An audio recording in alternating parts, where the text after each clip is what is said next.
नमस्कार मित्रों, मैं हूं डॉक्टर हरिनिवास। चैनल का नाम है संस्कृत साहित्य एवं संस्कृति। महाभारत शांति पर्व चल रहा है, आप जानते हैं। आज का जो वीडियो है वो विशिष्ट है। विशिष्ट इसलिए है क्योंकि महाराज युधिष्ठिर यहां आपत्ति काल के प्रश्न कर रहे हैं। देखिए, आपत्ति काल क्या है, जो आजकल हमेशा बना ही रहता है। राम राज्य में नहीं रहा होगा, हो सकता है युधिष्ठिर के राज्य में भी ना रहा हो, लेकिन आजकल तो यही समय है। जब हम ये चर्चा देखते हैं तो ऐसा लगता है जैसे आज की ही बात कर रहे हैं। युधिष्ठिर कहते हैं कि व्याख्याता राजधर्मेण वृत्तिरापत्सु भारत। आपने राजधर्म की तो व्याख्या की, लेकिन जो विपत्ति का समय है, अगर ऐसा कोई समय आ जाता है कि ब्राह्मण अपने कर्तव्य का पालन करने के लिए तैयार हैं, लेकिन उनको कोई दक्षिणा देने वाला नहीं है, कोई यज्ञ यागादि करवाने के लिए तैयार नहीं है, तो उनकी आजीविका कैसे चलेगी? क्षत्रिय राजा अपने कर्तव्यों का पालन करने के लिए तैयार हों, लेकिन आपको पता चला कि कोई उनकी बात सुनने के लिए तैयार नहीं है। वैश्य व्यापार धंधा करना चाहिए, उसके व्यापार धंधे में सभी लोग लग गए। तो अगर जब ये वर्ण संकरता चारों तरफ फैलेगी कि किसी भी वर्ण को वर्ण करने वाले लोग और किसी भी वर्ण का काम कर रहे होंगे, तो ऐसी स्थिति में महाराज ये सामाजिक व्यवस्था ये चलेगी कैसे? तब पितामह भीष्म कहते हैं, जीवन में जीवन निर्वाह ये सबसे बड़ा धर्म है। अगर आप ब्राह्मणोचित सारे कार्य करते हैं और फिर भी आपकी आजीविका नहीं चल रही है, आपका जीवन चले नहीं, ऐसी स्थिति आके खड़ी हुई है, तो ब्राह्मण भी अन्य कार्यों को कर सकता है। देखिए, दो बातें हैं। एक बात यह है कि आपत्ति, और एक बात यह है कि नहीं, हमें हमारे शौक मौज पूरे करने हैं, इसलिए हमें दूसरे कार्य करने पड़ेंगे। दोनों चीजों में बड़ा अंतर है। आज मेरे पास मेरी आजीविका के लिए एक अच्छी नौकरी है, सरकार मुझे तनख्वाह दे रही है, मैं एक अध्यापक हूं। अब इसके बाद भी अगर मैं अध्यापक के धर्मों का निर्वाह ना करूं और अभी भी मैं ये सोचूं कि मेरी नौकरी कितने टाइम की, 5 घंटे के लिए कॉलेज जाना होता है, उसके बाद तो व्यक्ति पूरे दिन फ्री है, वो कुछ भी कर सकता है, और मैं अन्य कार्यों में व्यस्त हो जाऊं जो मुझे विद्यार्थियों के लिए अध्ययन करके विद्यार्थियों तक उस विद्या को पहुंचाना चाहिए, अगर मैं उस कार्य को नहीं कर रहा हूं, तो ये आपत्ति नहीं है, ये अपने धर्म के साथ बेईमानी है। मैंने अपना उदाहरण दिया, हर व्यक्ति इस चीज को समझ सकता है। मैंने तो बहुत जगहों पे ऐसा देखा है कि स्कूल में जिन्हें जॉब मिली है वो स्कूल ही नहीं जाते हैं, और स्कूल नहीं जा करके और फ्री की तनख्वाहें ले रहे हैं। सब इस प्रकार की मिलीभगत चलती है कि एक दिन प्रिंसिपल नहीं आएगा तो दूसरे दिन दूसरा नहीं आएगा, तो तीसरे दिन तीसरा नहीं आएगा, कोई किसी की नहीं खोलेगा, सब सबकी ढाक के रखेंगे, और अगर कोई जांच पड़ताल आ जाए तो उसी टाइम पे जो गैर हाजिर उसके लिए फोन पहुंच जाता है, और उसकी एप्लीकेशन पहले से तैयार रखी होती है कि साहब आज तो हम इस काम के लिए गए थे, तो हमारी सीएल है। सब कुछ ढका रहता है, क्योंकि सब, वो कहते हैं कि हमाम के अंदर सब एक जैसे होते हैं, या कपड़ों के अंदर हम सब एक ही जैसे। वो आपत्ति नहीं है, वो व्यक्ति की अपनी धर्म के प्रति अनिष्ठा है, वो धर्म के प्रति निष्ठा नहीं दिखा रहा है, और वास्तव में ये विपत्ति है, ये आपत्ति नहीं है, ये विपत्ति है।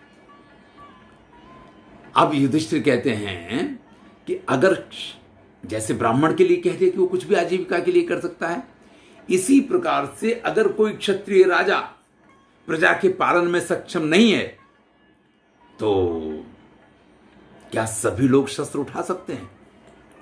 और अगर सभी लोग शस्त्र उठा लेंगे तो फिर राजा की क्या दशा होगी। मतलब अगर सबने शस्त्र उठाने का मतलब यह कि सबने कानून अपने हाथ में ले लिया। अगर प्रजा के सभी लोग अपने हाथ में कानून ले लेंगे तो फिर राजा की क्या स्थिति रह जाएगी। तो इस प्रकार से आपत्ति की स्थिति में क्या होना चाहिए, कैसे होना चाहिए, वो जब युधिष्ठिर ने प्रश्न किए तो पितामह भीष्म कहते हैं, ब्राह्मणान परिरक्षन्तो धर्मात्मान में वचा। प्रत्येक व्यक्ति को अपने धर्म की रक्षा करनी चाहिए। भाई देखिए, सतयुग के लिए कहते हैं कि जैसा 2-3 व्याख्यान पहले आया था, न राज्यम न च राजासीत न दंडो न च दांडिका धर्मेणेव प्रजा सर्वा रक्षन्ति स्म परस्परम। तो ये तो सबसे उत्तम स्थिति है कि सभी अपने अपने कर्तव्यों का, अपने अपने धर्मों का पालन करें। लेकिन जैसा सभी जगह कहा है, मनुस्मृति में कहा है, याज्ञवल्क्य स्मृति में कहा, महाभारत में भी कहा कि ये तो बड़ी ही कठिन स्थिति है, क्योंकि व्यक्ति का स्वभाव ही ऐसा नहीं है कि वो बिना भय के, भय बिनु होई न प्रीत, वो अपने कार्यों का पालन करे, अपने धर्म का निष्ठापूर्वक पालन करे। तो पितामह भीष्म कह रहे हैं कि व्यक्ति अपने धर्म का पालन करे और ब्राह्मणों की रक्षा करे।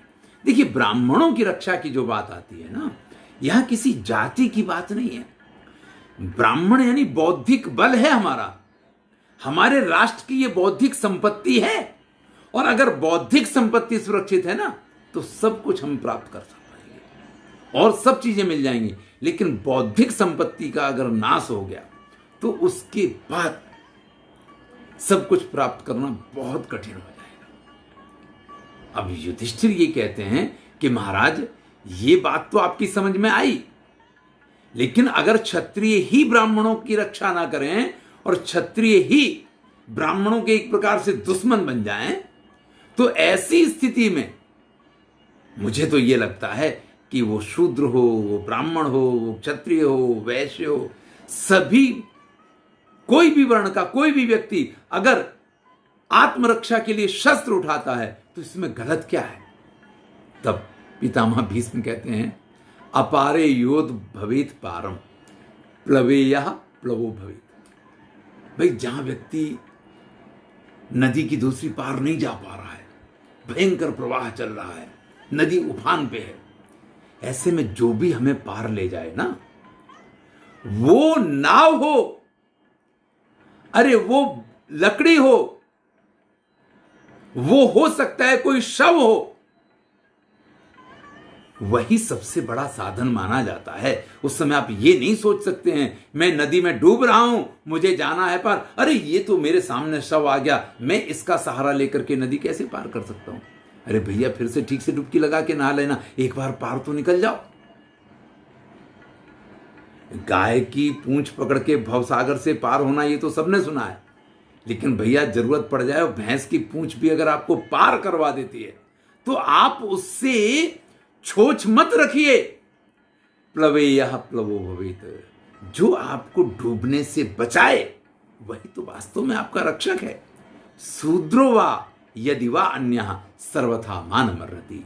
तो जिसके द्वारा भी आपके प्राणों की रक्षा हो, चाहे वो शूद्र ही शस्त्र उठा करके और समाज के प्राण की अगर रक्षा करता है तो वो शूद्र भी उतना ही प्रशंसनीय है। तो देखिए भैया, यही आज का समाज है। आज आप जातिगत बात अगर करते हैं तो स्थितियां इसी प्रकार की हैं कि वर्ण किसी का निश्चित नहीं रह गया है, जातियां अब लोगों की निश्चित है।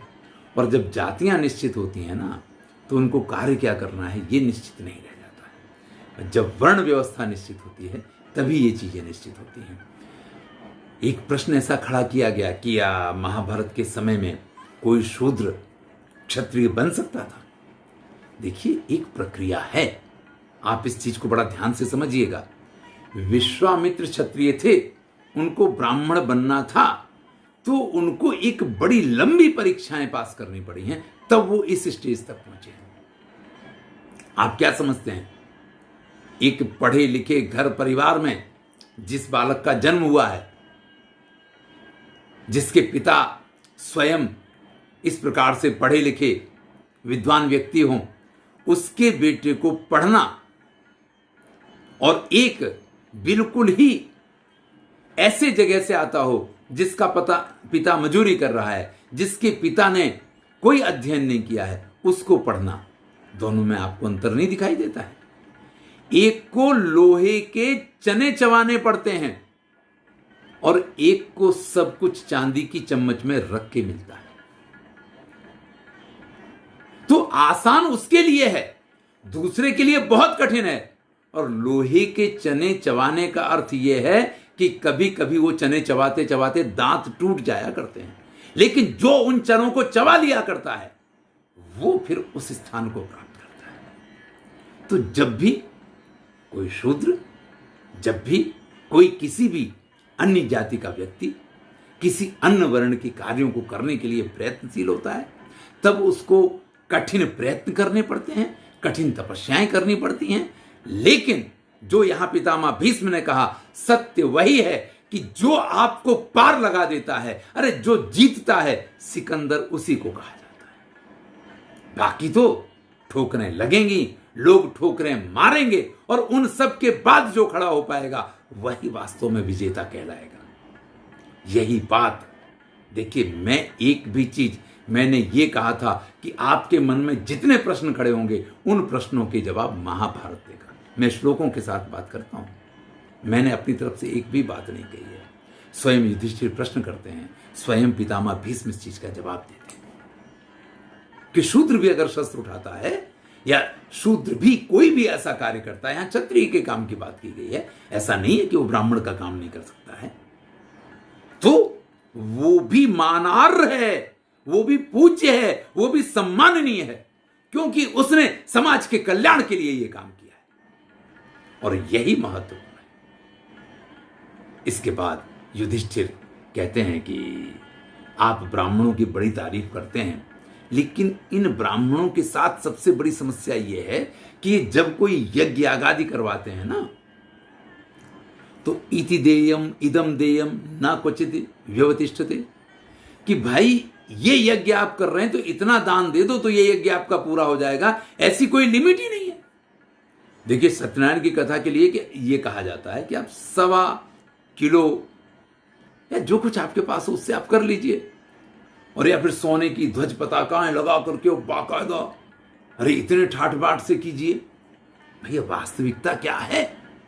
और यही समस्या है कि ब्राह्मणों को कितनी भी दक्षिणा दी जाती है, उनको वो दक्षिणा कम लगती है, क्योंकि कहीं भी दक्षिणा का निर्धारण उन्होंने नहीं किया है कि अगर आपको ये यज्ञ करवाना है तो 500 रुपया देना है, ये करवाना है तो 1000 देना है, ये करवाना है तो 1100 देना है, ये करवाना है तो 2100 देना है। कहीं उल्लेख ही नहीं है। और जब उल्लेख नहीं है तो देने वाला कितना भी दे, उनको हमेशा ऐसा लगता है कि उन्हें कम मिल रहा है। और ऐसी स्थिति में आप ये बताइए, जो लोग नहीं दे पाते हैं, जो निर्धन हैं, जो गरीब हैं, अगर वो दक्षिणा नहीं दे पाते हैं तो उनके यज्ञ सफल कैसे होंगे? आप कहते हैं यज्ञ सबको करना चाहिए, इससे पिछले वीडियो में ये बात आ चुकी। तब पितामह भीष्म कहते हैं, न वेदानाम परिभवान न शाठ्येन न माया क्वचित महद अवाप्नोति माते भूत बुद्धि रीदृशी। अरे युधिष्ठिर, आप ऐसी बुद्धि की बात नहीं कर सकते, आप ऐसी बात नहीं कर सकते। भाई, वेदों का अनादर करके, वेदों में कही हुई बातों का जो स्वीकार ना करे, सठता पूर्वक, जिसको कहते हैं कि कुतर्क के साथ अगर व्यक्ति कार्य नहीं करना है तो कह सकता है, अरे ये तो ब्राह्मण नहीं लोग, ये तो सब बेकार है। तो युधिष्ठिर से पितामह भीष्म कहते हैं, आपकी बुद्धि ऐसी नहीं होनी चाहिए। आप ऐसा कैसे कह सकते हैं? देखिए, ईश्वर में निष्ठा रखना, यज्ञ आगादि में निष्ठा रखना, वेदों में जिन बातों को कहा गया है उन सब कार्यों को करना, ये प्रत्येक व्यक्ति का कर्तव्य है। जो इनसे बचना चाहते हैं वो हमेशा इस प्रकार की बातें करते हैं, लेकिन आपको इस प्रकार की बातें शोभा नहीं देती हैं। आप कहते हैं कि कहीं विधान नहीं है, बिल्कुल विधान है।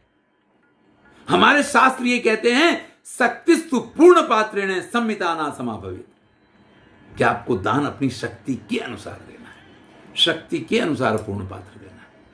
वो पूर्ण पात्र एक कटोरी भी हो सकती है, और वो पूर्ण पात्र एक कटोरा भी हो सकता है, और वो पूर्ण पात्र एक बड़ा सा जो तांबे का बर्तन या सोने का बर्तन या पीतल का बर्तन होता है, जिसको हम घंडाल कहते हैं, वो भी हो सकता है। पूर्ण पात्र तो कुछ भी हो सकता है भैया, एक छोटी सी कटोरी से लेकर के और बड़ा।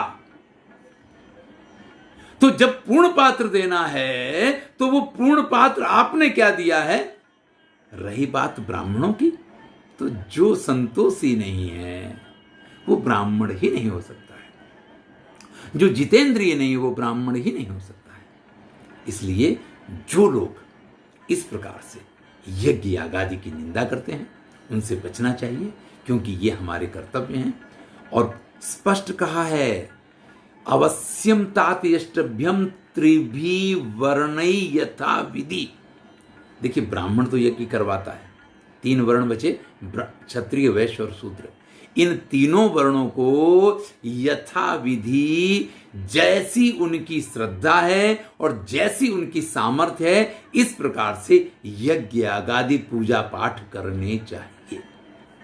ये हैं हमारे वास्तविक शास्त्र और ये हैं हमारे वास्तविक ग्रंथ, जो हर एक व्यक्ति को अपना अपना अधिकार देते हैं। बाद में चल करके कहाँ तक हम चले गए और क्या क्या किस किस ने लिख दिया और उन सब के आधार पे जो बातें फैली हैं, मैं उनकी चर्चा नहीं कर सकता हूँ। मैं मनुस्मृति की चर्चा कर सकता हूँ, मैं महाभारत की चर्चा कर सकता हूँ, मैं याज्ञवल्क्य स्मृति की चर्चा कर सकता हूँ। यहाँ ब्राह्मणों को बहुत महत्व दिया गया है, इस बात को मैं स्वीकार करता हूँ। लेकिन ब्राह्मणों को आज भी, मैंने कहा कि क्लास 1 ऑफिसर आज का ब्राह्मण है, आज भी आप उनको उतना ही महत्व देते हैं, आज भी आप उनके सलाम करते हैं और वो जब निकलते हैं तो लाल बत्तियां जलती चली जाती हैं। तो आप ये नहीं कह सकते हैं कि ऐसा तभी था। धन्यवाद। मैं समझता हूं कि कई बातों के जवाब आपको मिले होंगे, बहुत सी चीजें ऐसी होंगी जिनके समाधान हुए होंगे। जीवन में कोई भी व्यक्ति किसी भी पद को प्राप्त कर सकता है, क्योंकि जन्म मेरे हाथ में नहीं है, लेकिन मुझे क्या कर्म करना है, मुझे वर्ण क्या करना है, जाति मेरे हाथ में नहीं है, लेकिन वर्ण मेरे हाथ में है। अंतर सिर्फ इतना है कि जब हम किसी उच्च वर्ण में जाना चाहते हैं तो हमें कहीं अधिक मेहनत करनी होती है, और अगर हम उसके लिए तैयार हैं तो हम किसी भी वर्ण के किसी भी श्रेष्ठ पद को प्राप्त कर सकते हैं। धन्यवाद। मैं हूं डॉक्टर हरिनिवास और चैनल से अब आप परिचित हैं। चैनल का नाम है संस्कृत साहित्य एवं संस्कृति। आनंद लीजिए, अच्छा लगे तो मित्रों के साथ शेयर कीजिए।